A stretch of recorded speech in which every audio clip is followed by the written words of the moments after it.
Aujourd'hui on se retrouve pour la réparation d'une tige de vérin d'une chargeuse. Donc je vais essayer de faire des formats un peu plus longs, un peu plus explicatifs, vous me l'avez demandé. Donc là l'objectif pour la vidéo ça va être de sortir la tige de vérin, de couper la chape et de refaire la chape complètement à neuf. Donc sur la culasse il y avait un petit point de soudure, je le rappelle c'est pas nécessaire de faire un point de soudure quand la culasse est bien serrée, bien évidemment.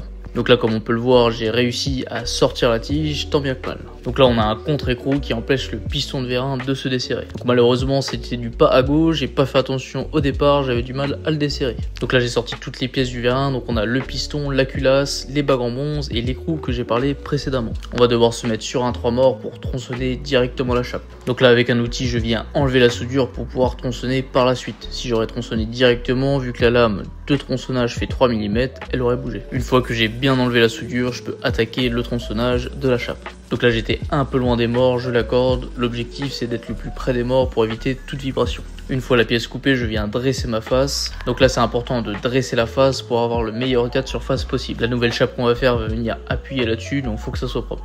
On continue sur notre bonne lancée, donc là je vais faire un gros chanfrein pour accueillir la soudure par la suite. Plus le chanfrein est gros, mieux c'est, comme ça la soudure ira beaucoup plus à cœur. Une fois cette étape réalisée, je vais venir percer pour mettre une goupille Mecanadus diamètre 6. On va passer directement à la réalisation de la chape, donc je prends mon brut de matière, je me mets sur une scie à ruban et je me mets directement sur le tour. On vient dresser les deux faces et mettre ma pièce à longueur directement. Donc là en l'occurrence j'ai une chape qui fait 60 mm, donc je mets ça à 60 mm. Donc c'est pas au centième, il faut que ça soit au dixième quand même, donc au pied à coulisse. Ensuite je vais venir percer ma pièce avec un foret de diamètre 35 il me semble. Donc là je viens contrôler ma cote de la bague du commerce, en général c'est ce qu'on met sur des chapes de vérin. Donc entre mon alésage et la bague je vais mettre 2 centièmes de serrage pour que ça tienne dans le temps.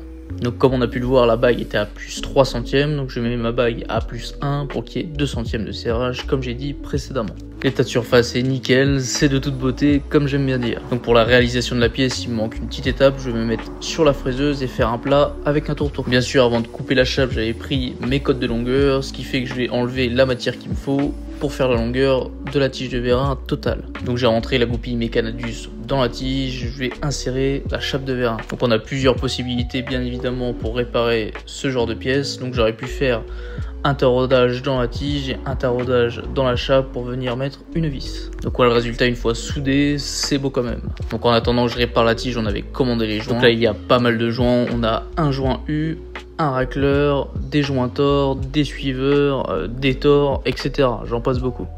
Par exemple, les joints haute pression, c'est un terme qu'on utilise, mais je ne sais plus la signification exacte. Mais voilà, c'était pour vous montrer que dans un vérin, on a beaucoup de joints, c'est affolant. Et bien sûr, mon petit racleur. Donc j'ai reçu la commande, je crois, un jour après, donc il me reste plus qu'à remonter tous les joints comme il faut. Donc pour le piston, on a les suiveurs, les joints de pression. D'ailleurs, j'appelle ça comme ça, mais dites-moi en commentaire le nom exact. Et pour la culasse, on a le racleur, le joint U, les joints tors, etc. Comme je vous ai dit précédemment. Donc avant de remettre la tige dans le fût, on nettoie bien le fût, on met de l'huile pour que ça glisse bien. Donc voilà le résultat, j'espère que ça t'a plu, pense à lâcher un like et abonne-toi.